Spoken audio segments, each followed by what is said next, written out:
ஒரு அண்ணாமலைன்னு ஒருத்தர் கொந்தளித்தார். இப்போ அவர் பிஜேபியிலேன்னு வெளில வந்துட்டார். இப்போ அவருக்கு என்ன கடவுள் பக்தி இல்லையா? இந்த ஏழைங்கிட்டேருந்து பணக்காரங்களுக்கு டிரான்ஸ்ஃபர் ஆகிற தங்கத்தை நீங்கள் ஏன் பேச மாட்டேங்கிறீங்க? பெட்ரோல் டீசல் சிலிண்டர் விலை $120 வரைக்கும் போன கச்சா எண்ணெய் இப்போ இறங்கி $69 வரைக்கும் வந்துடுச்சு. நீங்கள்லாம் இதை எங்கே வேணால் பார்க்கலாம். $69 கிட்ட வந்துடுச்சு. பாதிக்கு பாதி வந்துடுச்சு.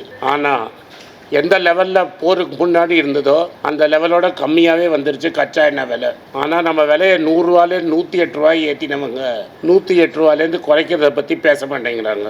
அதே மாதிரி இந்த கமர்ஷியல் சிலிண்டர் விலையும் டொமஸ்டிக் சிலிண்டர் விலையும் ஏற்றினதை குறைக்கிற மாதிரி பேசவே மாட்டேங்கிறாங்க. இன்றைக்கி அமைச்சர் பூரி யார் அந்த ஃபைலில் மாட்டிகிட்டு இருக்காங்களோ, எப்ஸ்டன் ஃபைலில் மாட்டிக்கிட்டு அவர் பேர் பல தடவை வந்த பூரி அவர்கள் என்ன சொல்கிறாருன்னா, 2 மாதம் கழித்து தான் நான் குறைப்பேன் அப்படிங்கிறாரு. 2 மாதம் 3 மாதம் இதே லெவலில் இருந்தால் தான் குறைப்பேங்கிறாரு. நைரா அப்படின்னு பழைய எஸ்ஆர் கம்பெனி இப்போ எஸ்ஆர் கம்பெனி இப்போ நைராங்கிற பேரில் ஆப்ரேட் பண்ணுறாங்க. போர் முடிஞ்சப்புறம் முதல்ல ரேட் ஏற்றினது அவங்க தான். அவங்க ₹5 பெட்ரோல் விலையும் ₹3 டீசல் விலையும் ஏற்றினாங்க. நேற்று ₹5 பெட்ரோல் விலையும் டீசல் விலையும் குறைச்சிட்டாங்க. காங்கிரஸ் கட்சி என்ன கேட்குதுன்னா, ஒரு தனியாராக வியாபாரம் பண்ணுறவன் ₹5 ₹3 பெட்ரோல் டீசல் விலையை குறைக்க முடியும்னா, இந்த 1 லிட்டருக்கு ₹5 ₹3 விற்கிற பப்ளிக் செக்டர் கம்பெனிங்க ஏன் குறைக்க மாட்டேங்கிறீங்க? ஒரு சிலிண்டருக்கு எவ்வளோ எக்ஸ்ட்ரா சம்பாதிக்கிறீங்க, இதை ஏன் குறைக்க மாட்டேங்கிறீங்க? உங்களுக்கு தெரியும், எல்லா ஹோட்டல்லையும் அந்த காலத்தில் சிலிண்டர் கட்டுப்பாட்டு, சிலிண்டர் விலை ஏறினதுனால தின்பண்டங்களோட விலையை ஏற்றினாங்க. அந்த விலையை குறையணும்னா சிலிண்டர் விலை குறையணும். இப்போ சிலிண்டர் கட்டுப்பாடு இல்லை, ஹோமூஸ் திறக்கப்பட்டு விட்டது. முன்னாடி எவ்வளோ தூரம் எண்ணெயும் எல்பிஜியும் வந்துட்டுருக்கோ அதே லெவலில் இப்போ எல்பிஜியும் சிலிண்டரும் வருது.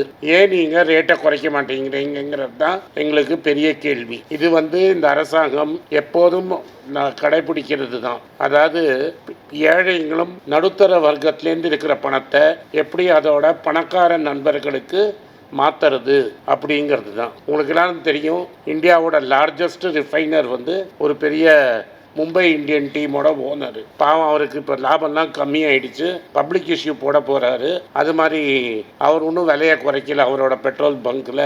இதெல்லாம் என்ன நடக்குது?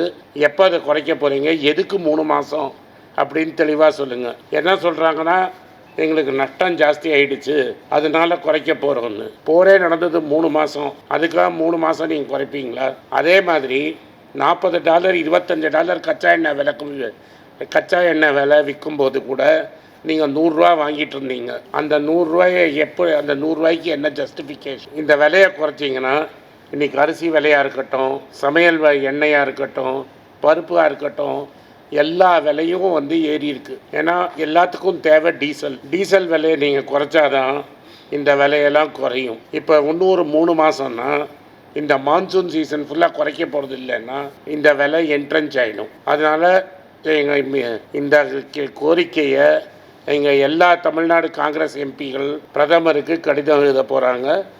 தமிழ்நாட்டு மக்களுக்கு கட்டத்தை நீங்கள் குறைங்கன்னு. இது முதல் விஷயம். 2வது விஷயம், நேற்று நீங்கள்லாம் பேப்பரில் படிச்சிருப்பீங்க, Times of India, Tamil paper, video எல்லா இடத்துலையும் வந்திருக்குது. தர்மபுரியில் ஒரு ஆள் அவங்க ஒய்ஃபையும் கொன்னுட்டு 14 வயசு பொண்ணையும் கொன்னுட்டு மொப்பேடில் ஏறி கொண்டு போய் நேராக ஒரு லாரியில் வண்டியை விட்டுட்டார். அவரும் ஒரு கதை எழுதியிருக்கிறாரு. ஸ்டாக் மார்க்கெட்டில் ஆன்லைன் ட்ரேடிங் பண்ணதில் எனக்கு ரொம்ப நஷ்டமாயிடுச்சு, அதனால தான் இதை நான் பண்ணுறேன் அப்படின்னு சொல்லியிருக்கிறாரு. இப்போ ஒய்ஃபோட 150 சவரன் தங்கத்தையும் எடுத்து விற்றுருக்கிறாரு. இந்த செபி ரிப்போர்ட்டே என்ன சொல்லுதுன்னா, இந்தியாவில் இருக்கிற எல்லா பேர்லேயும் ஒரு வருஷத்துக்கு ரீட்டைல் இன்வெஸ்டர் 1 லட்சம் கோடி நஷ்டமாறாங்க. ஒரு வருஷமும் 1 லட்சம் கோடி இந்த ஆப்ஷன்ஸில் ரீட்டைல் ட்ரேடர் நட்டமாறாங்க. அதில் மெயினாக நட்டம் ஆனது இந்த தர்மபுரி மாதிரி ஆளுங்கள் பல பேர் சூசைட் பண்ணிட்டு இருக்கிறாங்க. நீங்கள் ஆன்லைன் கிரிக்கெட் ஆப்பெல்லாம் இப்போ பேன் பண்ணிட்டீங்க. இப்போது ஃபியூச்சர்ஸ் அண்ட் ஆப்ஷன்ஸ் மார்க்கெட்டில் ரீட்டைல் இன்வெஸ்டர் ஆடுறத ஏன் நிறுத்த மாட்டேங்கிறீங்க? இதை ஏன் நிறுத்த மாட்டேங்கிறீங்க? நிறுத்தினா பல குடும்பங்கள் கடன் வாங்குறது நிற்கும், இது மாதிரி நட்டம் ஆகிறது நிற்கும். 3வது ரொம்ப முக்கியமானது, தங்கத்தை சேர்ந்தது. நீங்கள்லாம் பார்த்துருப்பீங்க, ராமர் கோயிலில் தங்கம், வெள்ளி, டொனேஷன் பணம் எல்லாம் காணாமல் போயிடுச்சுன்னு. இதில் 9-8 பேரை அரெஸ்ட் பண்ணுறேங்கிறாங்க. தமிழ்நாட்டில் மதுரை பக்கத்தில் ஒரு இடத்துல வந்து தீபம் ஏற்றலன்னு ஒரு அண்ணாமலைன்னு ஒருத்தர் கொந்தளித்தார். இப்போ அவர் பிஜேபியிலேன்னு வெளில வந்துட்டார். இப்போ அவருக்கு என்ன கடவுள் பக்தி இல்லையா? என்ன ஆச்சு?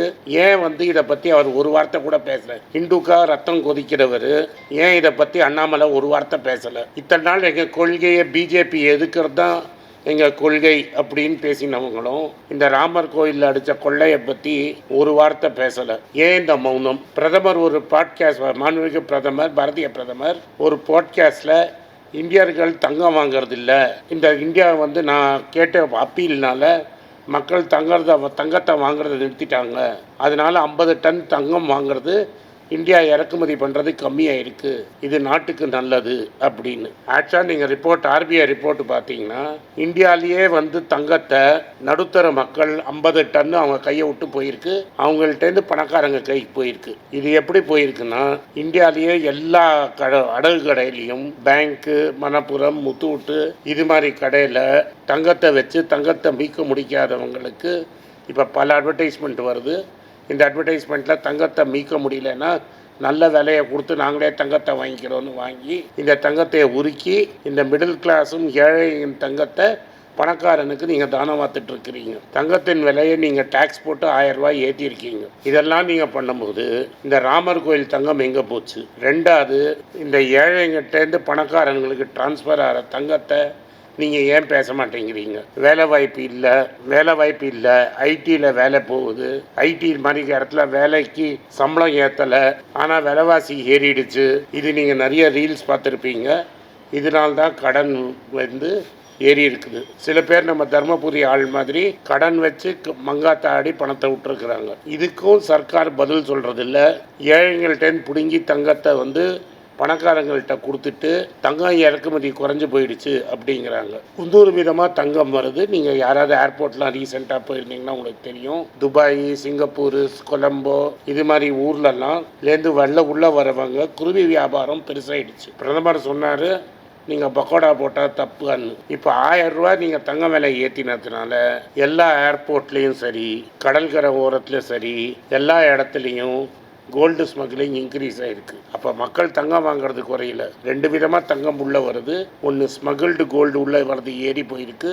இன்னொன்று வந்து ரொம்ப சிம்பிளாக ஏழைங்க கொண்டு போய் விற்கிற தங்கத்தை டெப்தி பண்ணி விற்று அதை வந்து பெரிய கடைக்கு வருது. இதனால தான் தங்கம் குறையிறதே தவிர மக்கள் தங்கம் வாங்கலை அதனால குறைஞ்சி போயிடுச்சுன்னு சொல்கிறது முற்றிலும் போய் முழு பூசணிக்காவை சோத்தில் மறைக்கிற மாதிரி இருக்குது. ஆக மொத்தம் இந்த எக்கானமியில் நீங்கள் முழுசாக எல்லா கட்டத்தையும் நடுத்தர வர்க்கத்து மேலேயும் ஏழைங்க மேலேயும் ஏற்றிட்டு பணக்காரங்களுக்கு என்ன சலுகை கொடுக்க முடியும் அப்படிங்கிறதுல தான் இருக்கிறீங்க. இப்போ நான் கடைசியாக என்ன சொல்கிறேன்னா, ஏவியேஷன் டர்பைன் ஃபியூயல்னு ஒன்று இருக்குது. பிளெயினுக்கு போடுற பெட்ரோல், ஆல்மோஸ்ட் பிளெயினுக்கு போடுற பெட்ரோலும் நீங்கள் பெட்ரோல் போடுற விலையும் ஆல்மோஸ்ட் ஒரே விலை ஆயிடுச்சு. ஆனால் ஏவியேஷன் டர்பைன் ஃபியூவலில் இத்தனால் போட முடியாது. உங்களோட வர பெட்ரோலுக்கு 20% எத்தனால் போடுறோங்கிறாங்க. அப்போ 20% எத்தனால் போட்டாங்கன்னா உங்கள் வண்டி இன்ஜின், கார் இன்ஜின் இதெல்லாம் ப்ராப்ளம் ஆகுதுன்னு இப்போ நிறுவனம் ஆகிடுச்சு. பல இடத்துல பல மெக்கானிக் பேசுகிறாங்க. அப்போ அதுலேயும் உங்களுக்கு பணம் சேவிங் இருக்கணும். அந்த சேவிங்கும் எங்கே போகுதுங்கிறத பற்றி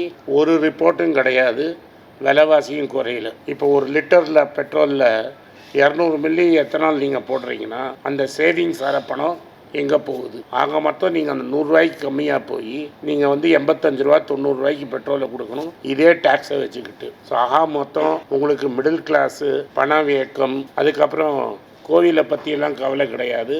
எல்லா சைட்லேருந்தும் எப்படி பணத்தை வந்து ஏழைங்கள்லேருந்தும் மிடில் கிளாஸ்லேருந்தும் பணத்தை பிடுங்கலாங்கிறத மட்டுமே குறியாக இருக்குது. ஸோ இது எதுக்குன்னா, இது மாதிரி நேற்று தர்மபுரியில் நடந்த மாதிரி இன்சிடெண்ட் நடக்காமல் இருக்கிறதுக்கு நிர்மலா சீதாராமன் அவர்கள் கரெக்டான ஸ்டெப்ஸை எடுக்கணுங்கிறது தான் எங்கள் கோரிக்கை. உங்களுக்கு ஏதாவது கேள்வி இருந்தால் நீங்கள் கேளுங்க.